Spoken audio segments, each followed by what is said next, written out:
first thing to get out of the way is last week till Sunday, at least 3 or 4 times I drank, maybe 3 times, 3 days. On Sunday I drank a lot. That's it.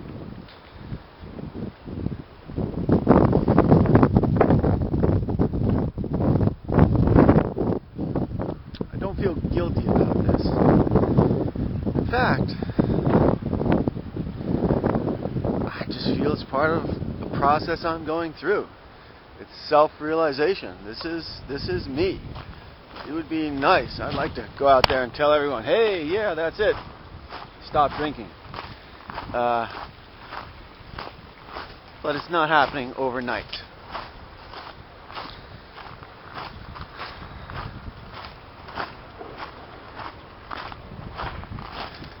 And I don't feel guilty about this.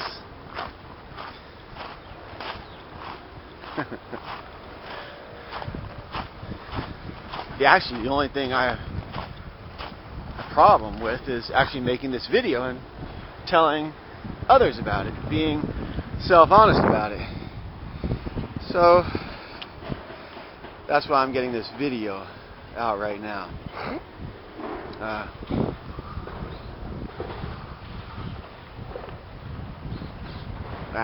Well, what can I say? It's a process of self-realization. I'm on a road. I don't know what road I'm on. Don't know where I'm going. Don't know how I'm going to get there. The only thing I've really specifically come to realize and see, well, a couple of things I've come to realize and see. Self-honesty does work. Self-forgiveness is quite amazing. It does work. I've changed myself a lot since I began this process. Destiny process. So I've seen tremendous amount of changes. This I'm sure. Self-forgiveness, changed myself in a number of ways. The ways I look at people, the ways I look at women. I shouldn't laugh at that, but it's true. I look at them a lot more honestly now. More as beings, not sex objects.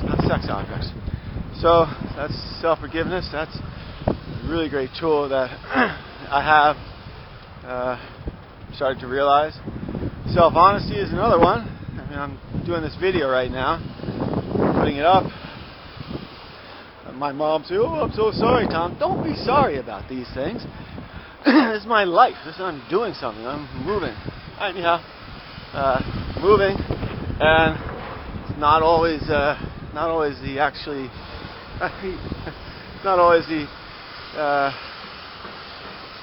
planned movement. You know what they say about plans and change. What is it? Change moves faster than plans. I don't know. The main thing I want to get at is, and I want to state this too, is I don't feel guilty about this. I see it as part of my self-realization. I'm trying to figure out who I am, how I operate, and as for drinking, to be honest,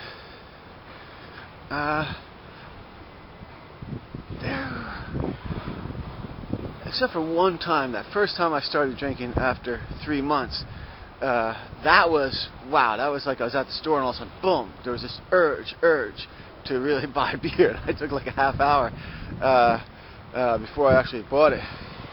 But other than that, the other times haven't been like some outside force saying, hey, you have to drink it. They haven't been like something where I can't control myself. I can't say, no, I'm not going to have a beer. It hasn't been that at all. It's been more, I wanted to have a beer. So I think one of the things that, with regard to drinking alcohol, I guess this is an update on alcohol drinking. With regard to drinking, I smoke, but not very much. I don't really like the cigarettes. Cigars would be good. With regard to drinking alcohol, with regard to drinking alcohol,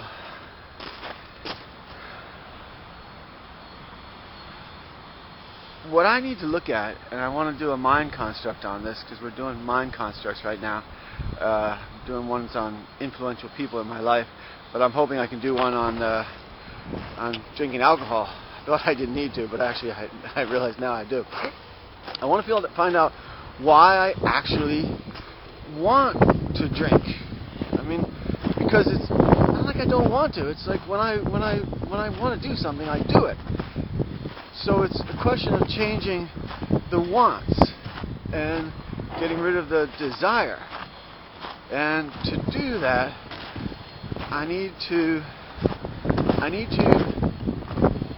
change the desires, stop the desires. And so during this process, especially last couple of weeks, as I said, I was going to continue drinking until Chinese New Year, then I'm going to work on the stopping again sometime after that. But I observed myself. I observed closely what, I guess you could say, the entry points and kind of maybe trigger points, you can say, that came up when I thought about drinking beer. Like last night I came home and the TV's on in Chinese, some Chinese soap opera, and I'm not even listening to any words. Then I say hejiao. That means drink wine, drink alcohol. Just out of a bunch of rambling sentences, it just keyed in to me, and I had this vision of, that sounds good. Let's have a beer. But I didn't. But so somehow I've got to work on stopping the desires to drink. So I'm looking at that, paying attention to myself, what I'm doing, and well, it's a process. It's a process. Again, the reason I'm making this video is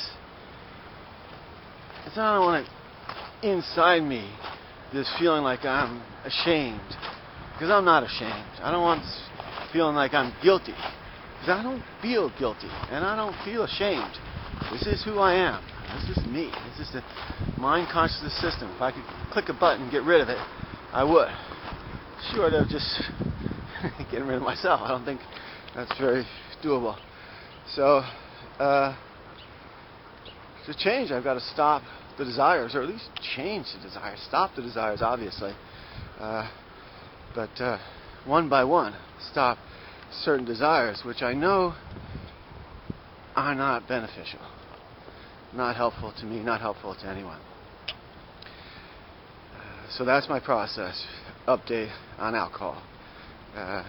Drinking, I mean, you say more or less, than I originally was before. Yeah, I mean, it's much better in terms of drinking than it was when I first, months ago, years ago. But the more control is there, I'd say that, and understanding that I can do this. But what's not there is the clarity on